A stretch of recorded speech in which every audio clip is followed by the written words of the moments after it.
예, 특성이 우여전대 분들과 이 현정자매 피아노가 너무 아름다웠습니다. 설교가 필요 없을 정도로 은혜로웠던 것 같습니다. 감사합니다. 시 한 편을 나누고 말씀을 시작해 보도록 하겠습니다.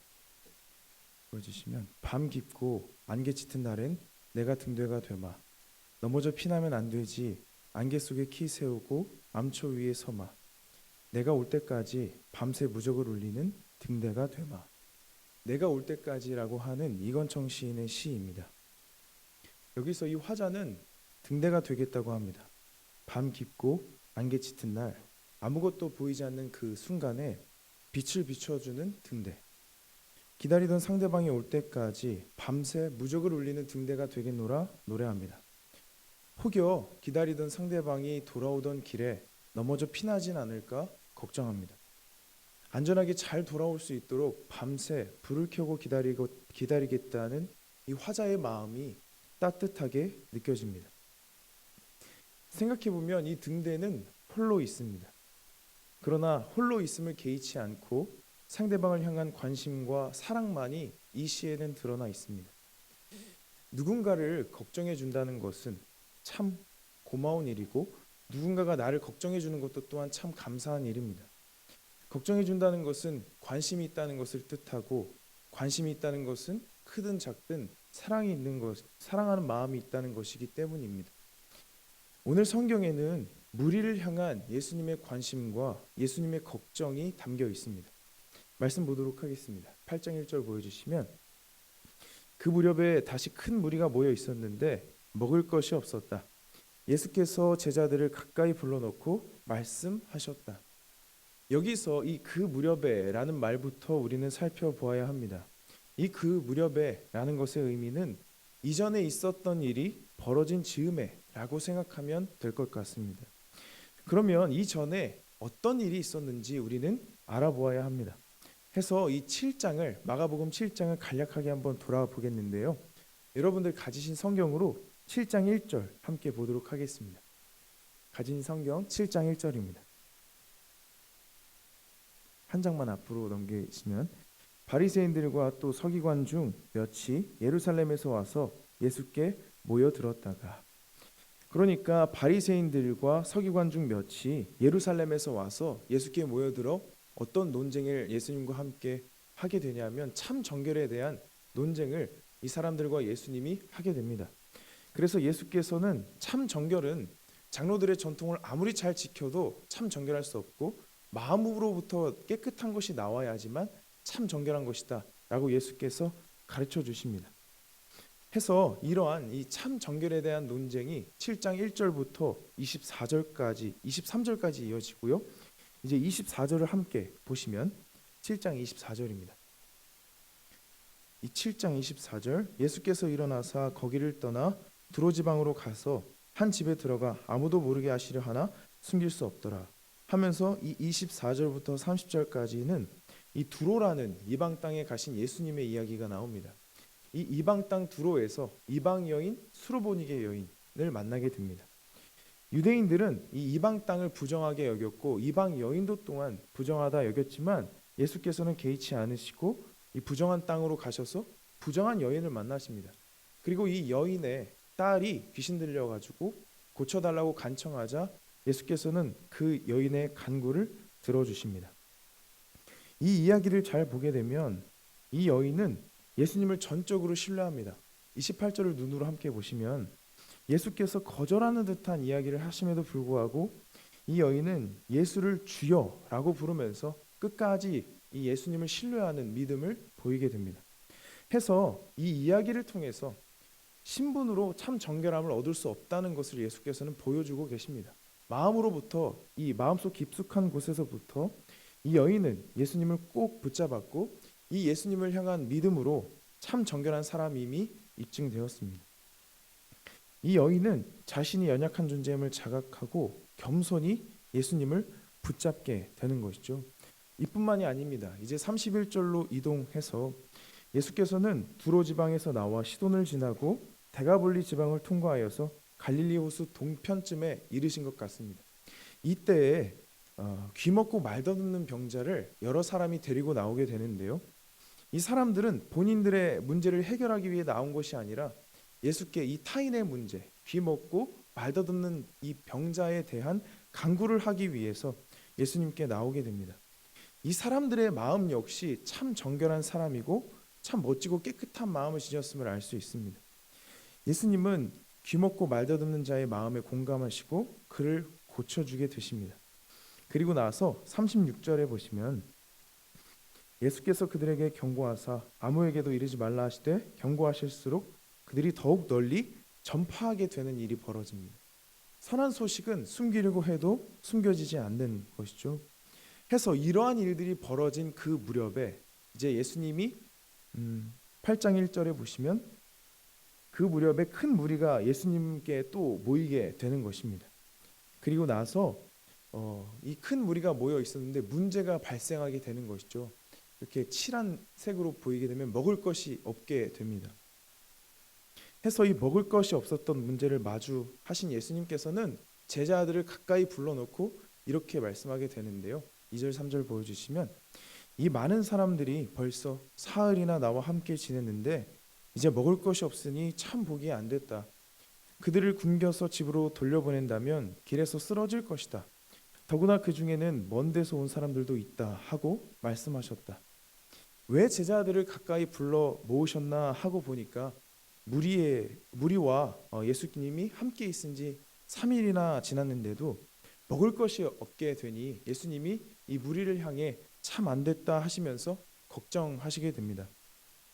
그냥 굶겨서 보낸다면 길에서 쓰러질까 염려하셨고 더구나 그 중에는 먼 데서 온 사람들도 있지 않냐 하시면서 걱정하는 모습이 이렇게 드러나게 됩니다.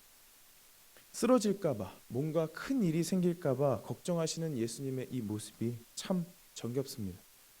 예수님은 사람들에게 항상 관심이 있으십니다. 이번에도 역시 무리의 고통에 공감하신 예수님을 보면서 다정함을 느끼게 되는데요. 이 자리에 앉아 계신 여러분들에게도 크고 작은 걱정이 있으시리라 생각이 됩니다. 크고 작은 이러한 걱정들을 마주할 때에 우리는 기억해야 합니다. 예수님께서 걱정하고 있는 내 곁에 계시다는 것을 말입니다. 예수님이 걱정하시는 여러분들 곁에 계십니다. 걱정하면서 골머리 썩고 한숨 푹푹 쉬는 우리 곁에 주님께서 항상 계십니다.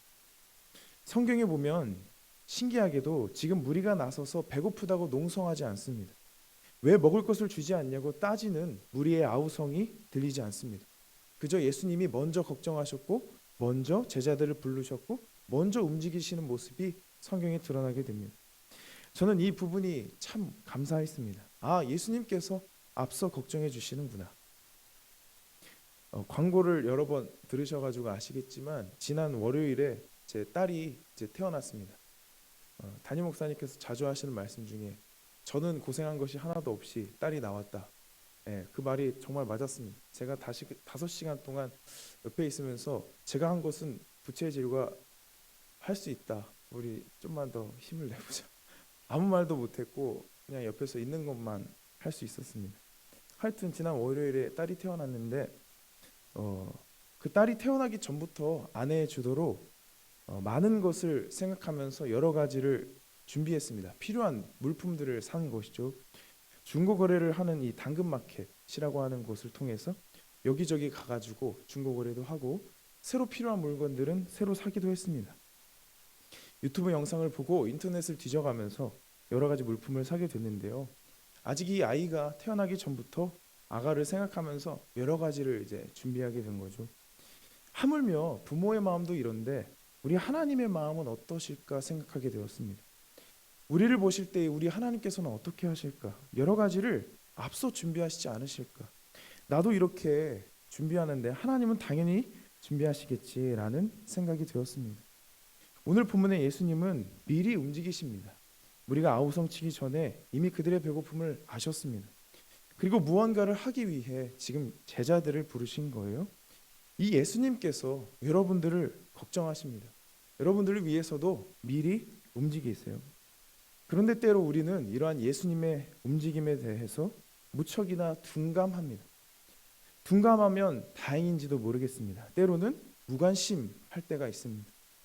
관심이 아예 없는 것이죠. 내가 원하는 방법과 내가 원하는 때에 내 뜻이 이루어지지 않는다고 해서 주님을 향한 마음이 식기도 합니다. 쉽지 않지만 그럴 때마다 우리는 다시 주님을 바라보아야 합니다. 나보다 더 나를 잘 아시는 그 주님, 내 필요를 누구보다 잘 아시는 주님께서 더 온전히 이루어 주실 것을 믿음으로 기다려야 하겠죠. 4절로 넘어가 보도록 하겠습니다. 제자들이 대답하되 이 광야 어디서 떡을 얻어 이 사람들로 배부르게 할 수 있으리이까. 예수님의 이러한 걱정에 대해서 제자들이 이렇게 대답하게 됩니다. 이 광야 어디서 떡을 얻어 이 사람들을 배부르게 할 수 있겠습니까? 이 사람들을 배부르게 할 수 있는 먹을 양식이 이 광야에는 지금 없다고 아주 당연하고 현실적이고 쉬운 답변을 내놓게 됩니다. 그런데 여러분들 가지신 이 성경으로 6장 30절 한번 찾아볼까요? 마가복음 6장 30절입니다. 마가복음 6장 30절입니다. 이 마가복음 6장 30절 위에 소제목을 보면 각기 이제 성경마다 다르긴 하겠지만 이 6장 30절부터 44절은 오병이어의 이야기입니다. 예수님께서 베푸신 하나님 나라 그 생명의 잔치에 대한 이야기인데요. 이미 이곳에서 이 빈들에서 제자들은 예수께 묻게 됩니다. 이 35절 36절 보시면 때가 저물어 가매 제자들이 예수께 나와 여짜오되 이곳은 빈들이요 날도 저물어 가니 무리를 보내어 두루 촌과 마을로 가서 무엇을 사 먹게 하옵소서 라고 제자들이 예수님께 말씀드리게 되죠. 그리고 나서 이제 37절에 보시면 이러한 제자들의 제안에 너희가 먹을 것을 주라고 예수께서 말씀하시고 이 제자들은 터무니없는 듯한 이 예수님의 이야기를 듣고 200데나리온이 필요한데 우리에게 이런 돈이 어찌 있습니까? 하면서 반문하게 되는 이야기가 있습니다. 그러나 우리가 잘 알고 있는 것처럼 결국에 이 오병이어를 가지고 하나님께서 생명의 잔치를 베풀게 되시죠. 그러니까 이 제자들은 이미 오병이어의 일을 경험한 뒤에 제자들입니다. 그런데도 또 오늘 본문처럼 이렇게 반응하게 되는 것이죠. 이 광야 어디서 떡을 얻어 사람들을 배부르게 할 수 있겠냐고 또 한 번 이 반응을 보입니다. 예수님에 대해 정말 무지한 이 제자들의 모습을 마가는 그리고 있습니다. 이 제자들의 모습은 이 7장에 나온 이방 여인 수르보니게 여인과 비교가 됩니다. 예수님은 수르보니게 여인에게 자녀의 떡을 개들에게 주는 것은 옳지 못하다 하시면서 매몰찬 반응을 보였지만 이 수르보니게 여인은 포기하지 않고 끝까지 예수님을 신뢰하게 됩니다. 귀먹고 말다듬는 병자도 마찬가지였습니다. 어떻게든 본인들의 아픔과 문제를 해결하고자 예수님께 나와서 끝까지 간구하게 되죠. 이방 여인도 병자를 데려온 이 사람들도 예수님의 소식을 들었을 뿐이었습니다. 그런데 예수님과 가장 가까이 있었던 이 제자들은 이미 오병이어의 그 잔치를 경험했음에도 불구하고 이전과 똑같이 반응한다라는 것이죠. 저는 이 대목에서 이 모습이 나의 모습이구나 하고 생각했습니다. 금세 까먹는구나. 예수님께서 이전에 놀라운 일을 행하셔서 5천 명이 배불리 먹은 일을 경험했어도 문제가 닥쳐오고 시련이 내 눈앞에 몰려오면 덜컥 그 문제에 빠져서 이전에 경험했던 놀라운 일들을 새까맣게 까먹는구나. 그 문제에 압도되어서 예수님이 어떤 분이신지 어떤 일을 행하셨는지조차 생각을 못하게 되는 것입니다. 그래서 생각해 보건대 하나님께서는 광야 생활을 하던 그 이스라엘 백성들에게 매일의 만나를 내려주신 것 같습니다. 매일 새롭게 하나님을 기억하라고 말이죠. 매일 내가 너와 함께 있다고 깨닫게 하시기 위해서 매일 이 만나를 내려주신 헌신을 하신 것이 아닐까. 그냥 한꺼번에 내려주면 편한데 왜 매일 주셨을까 생각하고 또 생각하니까 매일 새롭게 우리에게 다가오고 계신 그 하나님을 기억하라는 것이구나 하고 깨닫게 되었습니다. 우리는 그러한 매일마다 다가오시는 하나님께 매일 다가가야 합니다. 문제가 있을 때뿐 아니라 좋을 때에도 아무런 일이 생기지 않을 때에도 매일 새롭게 예수님을 기억하는 것이죠. 문제 앞에 우리가 기억해야 할 것은 문제의 크기가 아닙니다. 우리의 빛 되신 예수님을 우리는 기억해야 합니다. 요한복음 8장 12절 보여주시면 예수께서 또 말씀하여 이르시되 나는 세상의 빛이니 나를 따르는 자는 어둠에 다니지 아니하고 생명의 빛을 얻으리라. 예수님은 세상의 빛으로 이 땅에 오셨다 말씀하셨습니다. 어두운 세상을, 어두운 나의 삶을 하나님의 빛으로 밝히 비추기 위해서 오셨습니다. 이 빛은 우리를 살리는 생명의 빛입니다. 세상의 빛이신 예수님을 따르는 자는 어둠에 다니지 아니하고 생명의 빛을 얻어 살아가게 됩니다.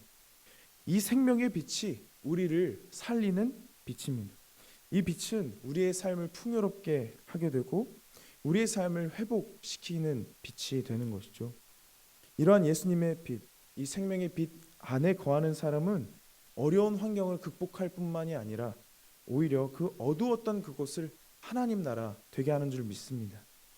마가복음 다시 8장으로 돌아가서 이후 7개의 떡과 2마리의 생선을 가지시고 4,000명의 사람이 배불리 먹게 됩니다.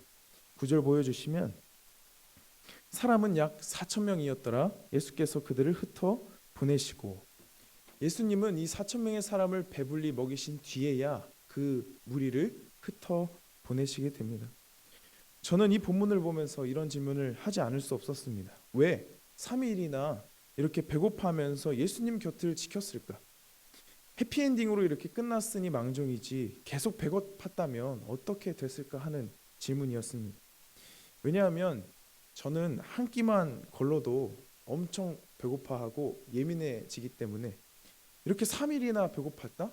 아마 제가 저 자리에 있었다면 당장이라도 예수님께 따지러 갔을지도 모르겠습니다만, 성경에 보면 이 사람들은 예수께 따지러 가는 모습이 없습니다. 물론 당시 이 사람들은 여기저기서 왔기 때문에 굶을 각오를 하고 왔을 수도 있고 자기 먹을 양식을 어느 정도는 챙겨 왔을 수도 있습니다. 그런데 우리가 보았듯이 2절에 보면 이미 사흘이 지났으나 먹을 것이 없도다 하면서 예수께서 걱정하시는 것으로 보아서 3일 동안 굶은 그 상태는 아마도 무척이나 어려웠던 상태인 것으로 짐작이 됩니다. 그런데도 이 사람들은 그저 예수님과 함께 있었습니다. 어떻게 이렇게 함께 있었을까? 이전에 병자들을 고쳐주셨던 예수님을 신뢰한 것은 아닐까? 혹은 이전에 5,000명을 먹이신 일에 대해서 듣고 그 자리를 지키진 않았을까? 예수님을 향한 간절함과 확신이 이 무리를 가득 채우고 있진 않았을까 하는 생각이 들게 되었습니다. 예수님을 향한 믿음은 이런 것 같습니다. 3일을 굶어도 예수님과 함께 있는 것이죠. 나와 우리를 걱정하시는 그 예수님을 신뢰하기 때문에 묵묵히 함께 있는 것입니다. 기쁘나 슬프나 예수님과 함께 있고 상황이 내 뜻대로 흘러가지 않더라도 예수님과 함께 있는 것, 이것이 믿음이 아닌가 생각하게 됩니다. 3일을 굶었으나 예수님과 함께한 이 사람들은 결국에 배불러졌습니다. 그리고 이 사람들은 예수님을 흩어보내시니 흩어집니다. 예수님을 흩어보내시니까 흩어지고, 그렇지 않다면 배고프던 배부르던 예수님과 함께 있는 것, 이것이 믿음 생활이지 않을까. 이 시간 우리의 믿음은 어떠한지 돌아보아야 합니다. 나의 믿음은 어떠한가? 예수님이 어디 계시던, 나의 상황이 어떠하던 그분과 함께 있겠노라 하는 믿음을 소유하고 있는가? 아니면 바람에 흩날리는 꽃잎처럼 문제가 닥쳐올 때 나의 믿음도 금세 슝 하고 날아가 버리는 것은 아닌가? 이 자리에 함께 예배하는 우리 모두가 주님과 함께 있는 믿음을 갖게 되시기를 간절히 축복합니다.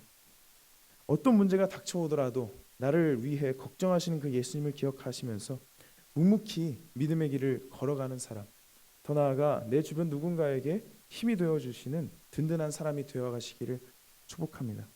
또한 특별히 오늘 헌신을 다짐하시는 이 오여전도회 분들에게도 이러한 굳건한 믿음이 생기시기를 기도하겠습니다.